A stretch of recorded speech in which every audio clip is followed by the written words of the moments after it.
you have an emergency, please hang up and dial 911. Please note, the city's extension numbers are now 4 digits, beginning with the number 1. If you know your party's extension... Wait while I transfer your call.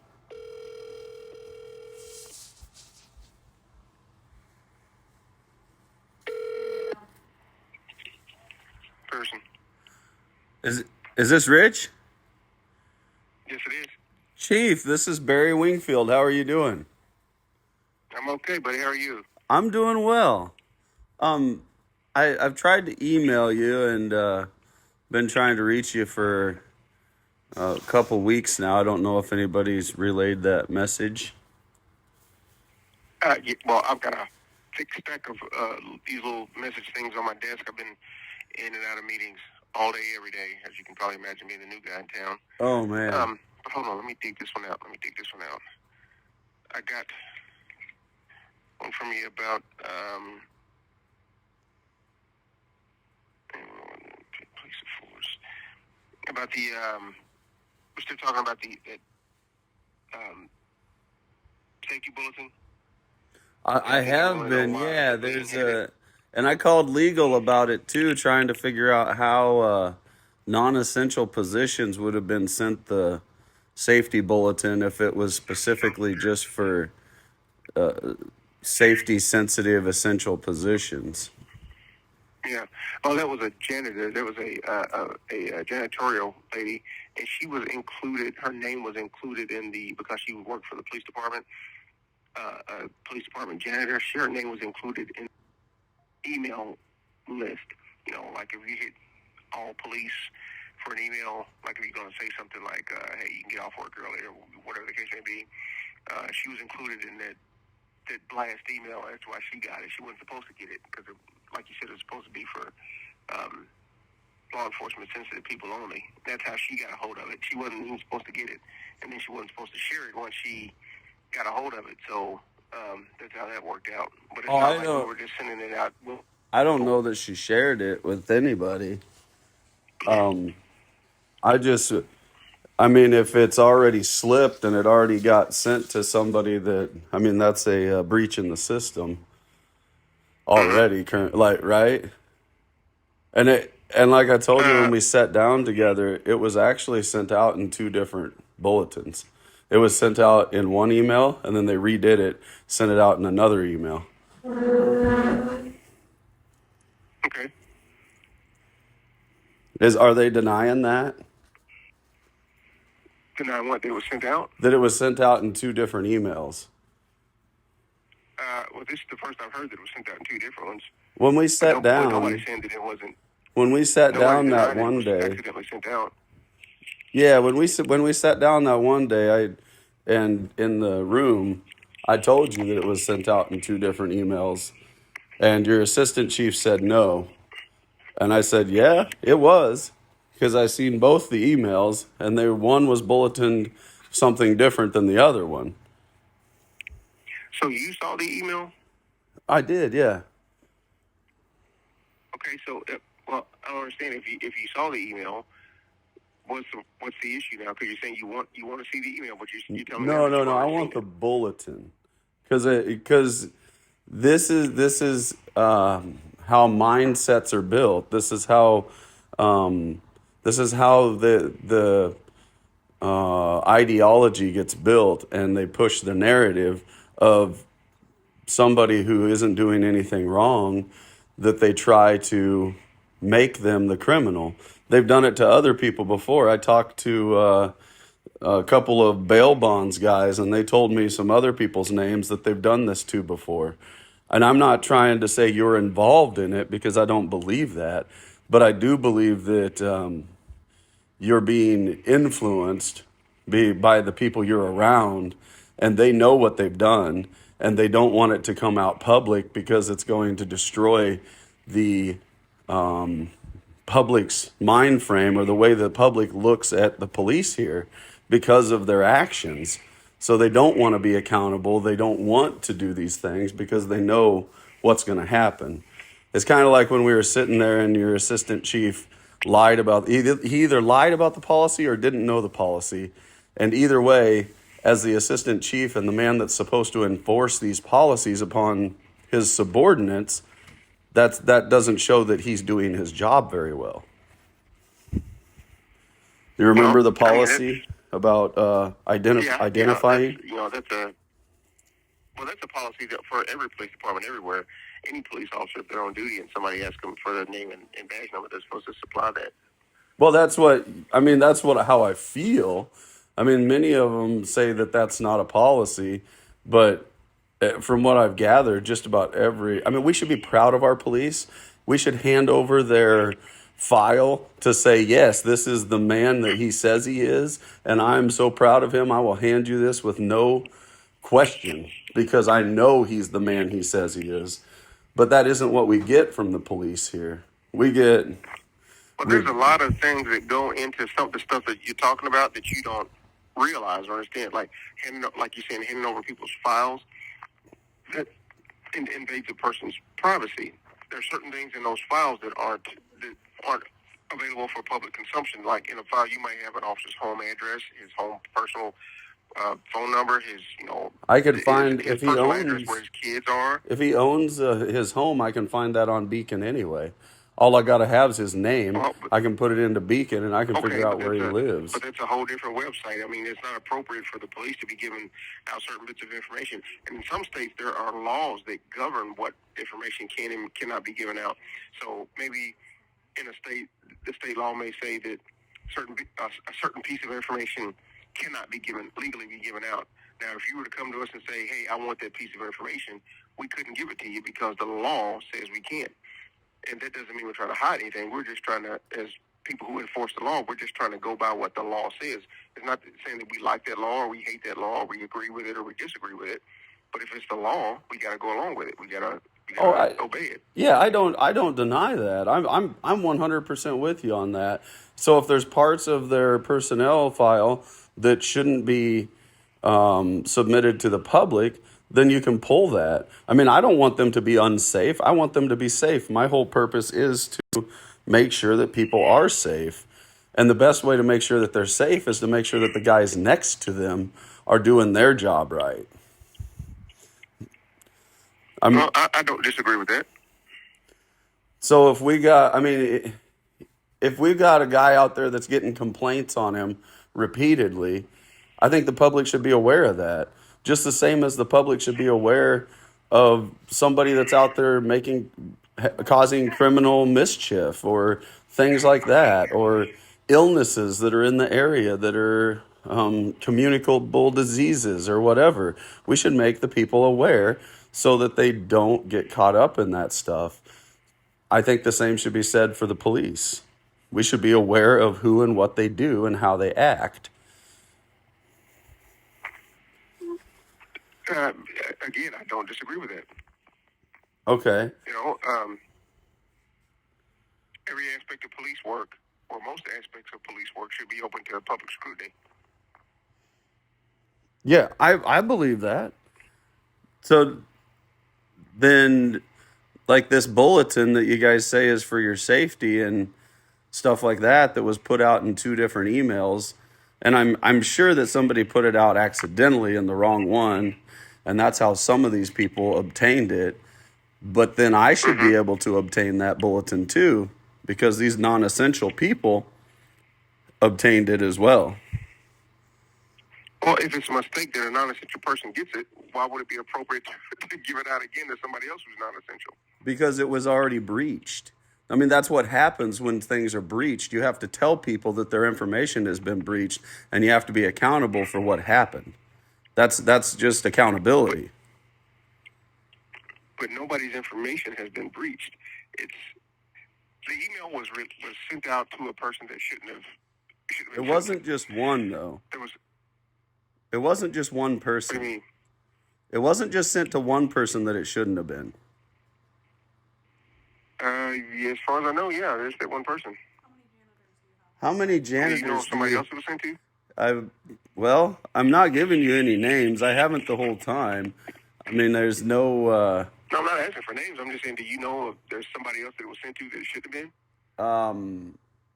Yeah, you don't have to give a name. Just I'm saying, Did that happen? Are you saying that happened? How many janitors do you guys have on duty at that time, or on the staff at that time? Should be just one. I'm thinking. There was only one janitor? I can't imagine why there would be. Yeah, I can't imagine there'd be more than one in the building. That don't sound right. I mean, I can call and I can get we only have one servicing us. You only have one janitor in that whole place. That services the police side of things. Yeah, just one. Wow. And there may be another one that does other parts of the building, but as far as I know, because I don't roam around in other parts of the building. As far as I know, in the police side of things, there's only one. Well, when I called in to get the information shortly after, they had more than one custodian on staff. Because I mean, that's public information. We can look up that information and we can request that information. Since I've to been see here, where I've our only money's seen one. gone. Yeah, I've only seen one. I just saw a few minutes ago. I've only seen the one. Okay. So I don't know, why there would be more than one, but I've only seen one. I mean, it just seems like a large area for one person to clean. You guys have the, I mean, that's quite a bit of space for one person to cover to keep things clean daily. But when we get down to the meat of things, there's just as far as I know, there's just that one person, and it was a different person that was here before I got here. Is the person you're talking about that was given access to that safety bulletin, and that person is no longer here. I've never even met that person. But when we get down to the meat and potatoes of things, like I said before, I'm not trying to hide anything from you, but I'm going to be honest with you. We're not going to release that safety bulletin. And it's just where we are right now. But I did have another question for you. Okay. On something else.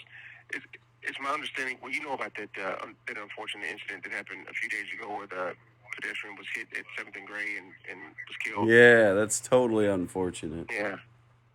Yeah, that's terrible. That's horrible. But it's my understanding that you went to the scene and you were asking business owners if they had cameras, and if the police had asked them if they viewed those cameras. What's up with that? Oh, I'm just doing some investigative journalism. Like I've told you guys, I'm an independent journalist, and I'm working on a story.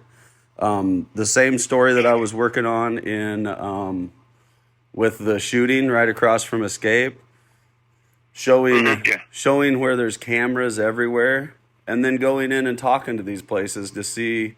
I mean, I'm not a detective, so I mean, I can't say that that they aren't doing their job, because maybe they had a different approach. But to me, I'm going to canvass the area, and then I'm going to look around and see what kind of vantage points I have, like cameras. And then I'm going to go, okay, I'm going to walk right into that establishment and I'm going to talk to them. Hey, that camera points right out there. And you know what? Most of them were really proud of their cameras, and they'd tell me everything about them. And they would, and they told me that they didn't. Several of the places within 3 blocks of there that had cameras pointing straight at the road hadn't even been talked to at that point.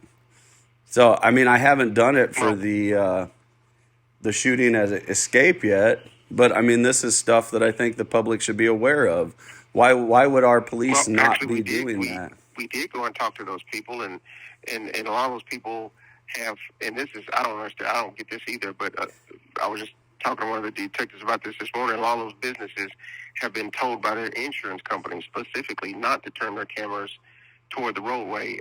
That's an insurance thing. I don't understand it. I don't agree with it, but that's an insurance thing.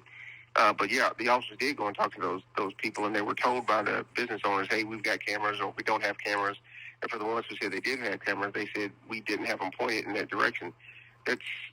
So we did our due diligence. We did all the investigative work, and that's how we were able to come up with a suspect, and that's how we were able to make the arrest. So I I went into several places, and that doesn't jive with what they've told me. And I mean, so I'm just doing an investigation from the other side. I'm using my First Amendment right to make sure that we're all being protected, and that we're all being truthful about everything. Does it bother you that I do that? No, it doesn't bother me because I mean it's not me burning time or energy going out there to do that. It's just I'm just curious about what your rationale is for doing that. Because It's completely, you're right. I mean, if you to got the show time and the energy the to go do that, it's completely on you. to show the truth, to show, I mean, because the people were talking to me, and I went and showed their cameras that point right at the road, and then they never were contacted. There's some of them But they were. pointed I mean, I was just letting them speak. So, and they seemed Yeah. like they would have Right. worked with the police and would have. I mean, the police could have So let just me ask you looked this: at the. how do you think we cracked that caper? How do you Probably think we came up somebody with the came suspect? forward. Either somebody came No, forward no. or the We camera went was to people pulled. and went asking questions, and Yeah. I mean, so somebody told you guys, or else a camera was pointed at the road and you guys picked it up. But it's right, exactly. So there was information that we were able to go out and solicit and get that information to produce a suspect. That's how we made the arrest. I mean, Barry, we get training on this stuff. We're experienced in it. that's what I mean, scares me. what scares you? That we know how to do our work? No, yeah, that you guys get the training on it, but then you choose not to utilize it and do it in the ways that it that we can Well, if we didn't show. utilize our training, how did we solve the case? Because the case is solved. I mean, Well, it's a done deal. I mean, yeah, you caught the guy, and I put a thing on there and said thank you to you guys and released that information. But the case could have been solved that night by just going and getting the camera footage from the one establishment that I put out there that said they would have cooperated with you guys, and they could have pulled it right up, and it was less than 3 blocks away from where it happened. I think there must be some kind of miscommunication going on because all the stuff that you're saying we should have did, we did. And Okay, that's how we solved the case. I mean, awesome. I'm not trying to blow smoke up your ass. You know, I don't do that. It's if we had made a mistake, I'd say, Barry, we kind of dropped the ball on that one. We need to tighten some stuff up because there's no shame in that. If you make a Okay. mistake, if you admit you made a mistake and you learn from it, you go on from it, there's no shame in that. No, there's So not. if a mistake had been 100%. made, I would tell you, hey, we dropped the ball on that. We're going to fix it. But in this situation, everything that was supposed to be done was done. Okay. So how about the shooting over by Escape? Club How, Escape. yeah, how we Yeah. looking on that one? Because I'm sure I could go talk to some of those establishments and check on cameras and talk to the people and see what they say over there. Because I just don't see how this person could be in such a high visibility area and still get away and not be apprehended at this time. Now there was video on that, and we've got the video, and we're looking for the guy that we believe is a shooter. Okay. So then how come we don't have any information out there to tell us, hey, we believe it's this guy. If you've seen him, please do not approach. Let us know so that we can get this guy off the street that's harming people. Well, there's different reasons for doing investigations in different ways. Sometimes we want that information out there. We want to say, hey, we believe John Doe did this bad thing. Here's his picture. Be on the lookout for him, and we need the public's help. There's other times that we don't want to put that out there because it might make John Doe take off and run.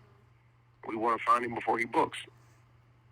Okay. So there's different reasons for doing different things in this business, and that's what I'm saying. We're trained and experienced, and the guys who investigate these cases, they sit down and put their heads together as a team, and they try to come up with the best strategy. Now, the public may not always understand it. Sometimes the public may not even agree with it, but the public isn't trained in how to do it. Well, Again, legal hoops we have to jump through when we're doing these investigations. I'm not specifically trained on these things, but I can use my my mental capacity to think of things. And it seems like if you know the guy or you have an idea of who it is, then you know where he's from. You would know his background. You would know where he came from. So you could set up police on the outskirts towards where he's going to be going, or notify the police to where you think he's going to be headed because he's got contacts with these people here, and then put out the press release to say we believe it's this guy, and then watch for him leaving town in whatever vehicles and whatever things. I mean, that just seems like common sense to me. Well, I shouldn't say common sense because I don't like that verbiage because it's just not that common. Common things get you common results. I think you've got to think exceptionally to get exceptional results. Well, you're on to something, Barry. I mean, you're 90% there. Everything you just said is correct, except that tail end. I won't go into any more detail than that, but I'll say you're 90% right on the ball. Okay. That helps you out any. So, I mean, it's coming is kind of what I hear you alluding to, but you guys have to have everything set up, right? Yep. Okay. You're exactly right. So then how Actually, can... you did it pretty well. See, now here's my thing. As an independent journalist and as a person that's seeing these things that are happening from the police side that aren't being held accountable. I mean, namely, if something's brought to your attention, like a young kid getting a CNI in a parking lot that when he's parked for flashing his lights at a police officer, and the officer's showing up with their guns drawn on these young kids, do you think that's going to build a good outlook in their mind of the police? I mean, that just seems counterintuitive to me. It does. Well, there's a phrase we use in law enforcement. It's called totality of the circumstances, and the only person who can judge what those circumstances are and look at the whole situation, and figure out what's what, is the officer who's standing there looking at it. So if a person comes back later on and says this or that or the other who wasn't there, then that person's opinion really doesn't factor into anything because they weren't there to see the totality of the circumstances. But that's... So when the officer was there in the parking lot, and I don't know exactly what they saw because I wasn't there, and neither were you. So we can't really Monday morning quarterback what that officer did unless it's like completely way out of the ballpark unreasonable. Well, I can tell you, everybody has a camera in their pocket anymore. So some of that is just not completely true anymore. Because we can show you the whole situation. I'd like to see those cameras. What's that? I'd like to see those cameras.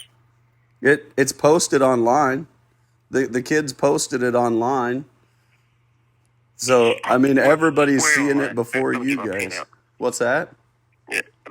Where's it posted online? TikTok, I believe, Snapchat, Facebook. There's so much stuff that's posted that shows the opposite. What's the name on TikTok? What's that? What's the name of it on TikTok? I'll pull it up right now and take a look at it. TikTok. Let's see. I'll try to find.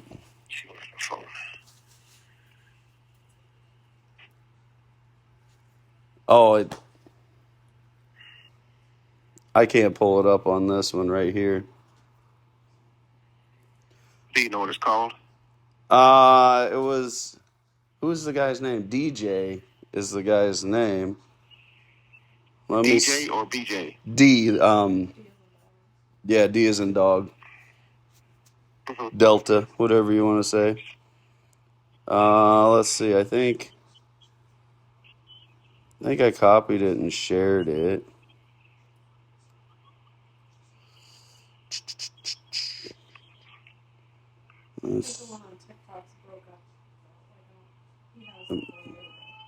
Yeah.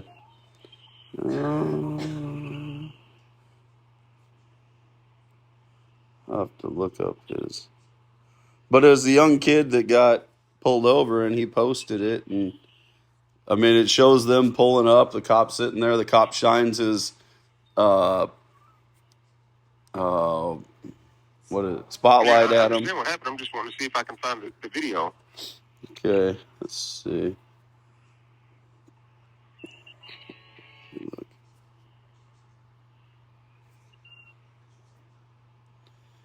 Yeah, David 2X Hero.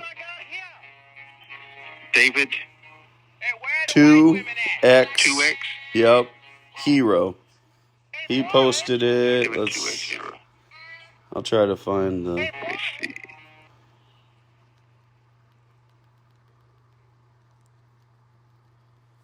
David 2X Hero.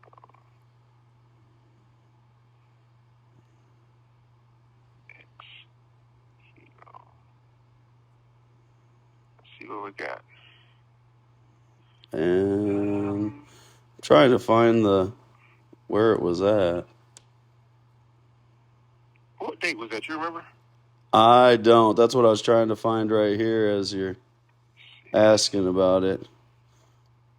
But I mean, there should be dash cam on the vehicle to show you these egregious acts that would justify a CNI. Man, this is back a ways.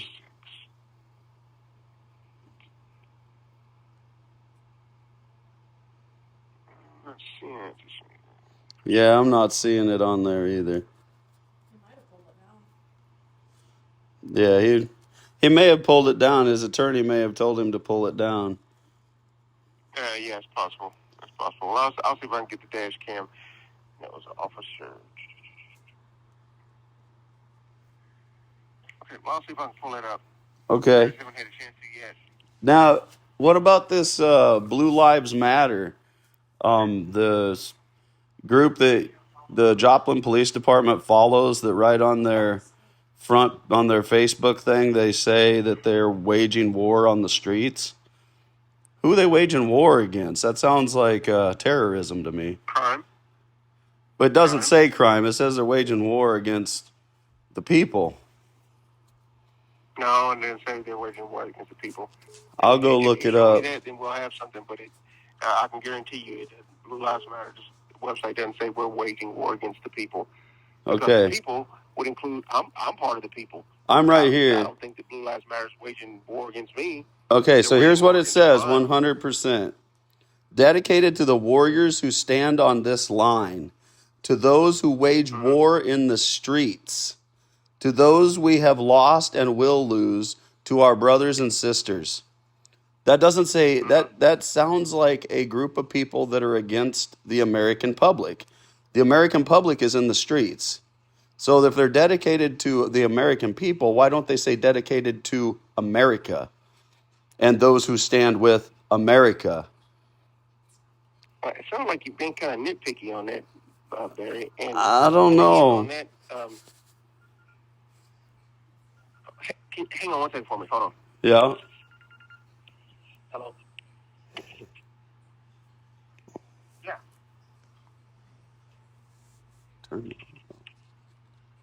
Yeah. What time are you gonna be there? Okay, I'll meet you there. Okay, thank you. Bye-bye. Yeah. Well, Hey, here's Barry, what I I'm gotta saying. leave. Yeah. Just real quick though. Here's what I'm saying Yeah. is that when I was in there sitting with you guys, you asked me to pull some things down because because it sounded like we're like the group wanted to harm police. Well, this here, it says that they're waging war in the streets. Well, that's where we live, the people. So, and they're saying who are they waging war on in the streets? it does not elaborate on that. Just the same as Who would the police be waging war on? well, these aren't the police. This is Blue Lives Matters. This is Blue Lives Matter. Lives Matter. Now that's a national organization, isn't it? Yeah. I mean, I'm not verified on it, but it's a group on Facebook that says they're waging war in the streets. So there's no other. What is war? Wars where people die. Wars where people are killed. Wars where things like that happen. If you're waging war in the streets of America, you are a terrorist. 100%. Those are my people. Those are my brothers and sisters. How do you see it any other way? You wage war somewhere. What are you? But I'm not an administrator of the Blue Lives Matters. That's right. But you don't have to follow them either. and give the Joplin Police Department doesn't have to follow them and give their respect to them, where other people are going to go follow this, and then they're going to start to look at these things and they're going to say, oh my gosh, we got so many bad people on the streets. No, we don't. We got so many good people. And we need to look at these good people, and we need to stop promoting things like this that want to wage war on our streets. It's the same thing. Well, that's their website. I don't have any input on what they put on their website.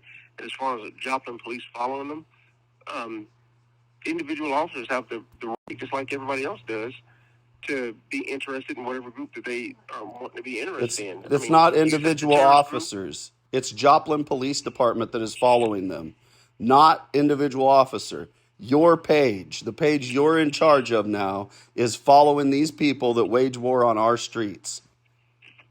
So why is it that the only person who has any heartburn about this is you? Because I'm the only one speaking up. Else, because other people are scared. Has called and said, "Hey, we don't like this," or because everybody's fallen in suit because they've had their rights violated repeatedly, and they're scared. I told you that when I sat down with you. They're scared. I live for a different purpose. I live for scared of the Joplin Police Department. Yes, the people are terrified of the Joplin Police Department, 100%. I can go out and get you any video you want all day long, and I can show you people that are scared. I get messages from people all the time that are scared. Show me those messages so I know what I need to be doing. I'll go get the videos. I'll go talk to the people in the streets, and I'll put the videos out there so everyone can see how they're viewed, so that you can see that I'm not the only one making this up. I'm talking to people in the streets every single day. I would be extremely interested to watch those videos. Okay, I'll start putting those out. Extremely interested. Okay. Yeah, and then let me know when you put them up and where they are so I can go see them. Yeah, follow No Cap Media. You'll see them start coming. I've got plenty of them. I'll just start setting them up every day. Yeah, start throwing them up there, and I will watch every day, and I will follow up on that and make sure whatever the proper thing to do is, I'll make sure it gets done. Sounds great. Thank you. Okay. All right. I mean, there's other things that I wanted to talk about, but I know you don't have time right now. You got another thing to go to. But hey, I'm here for accountability.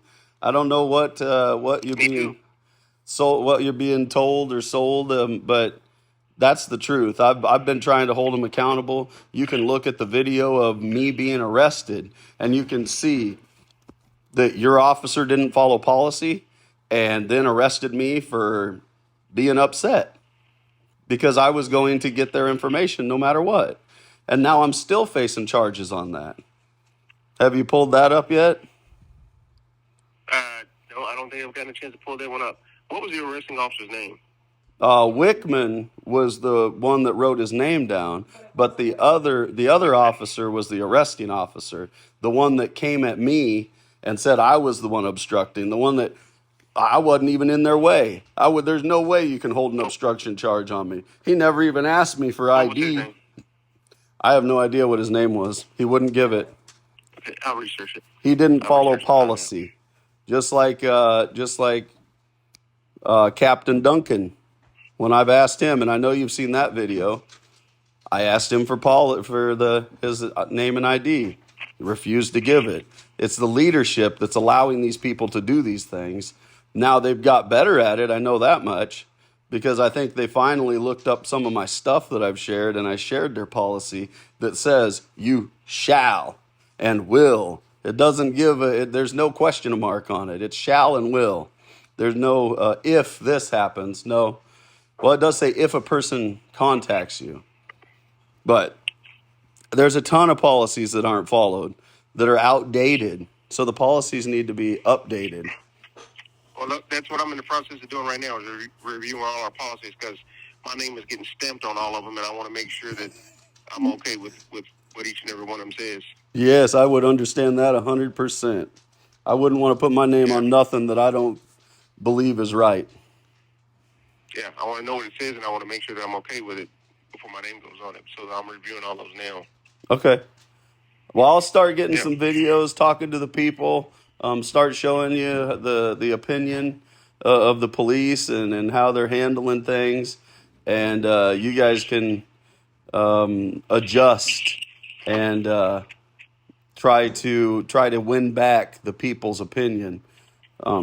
So I guess you guys follow me on No Cap and my personal page already. Well, not really follow, but you're on it every day. Someone is. So you guys could just follow, and then you can see everything right away. It'll pop right up for you. Yeah. Well, get those videos for me, Barry, and I promise you I'll look at them. Okay, they're coming. Every single one of them.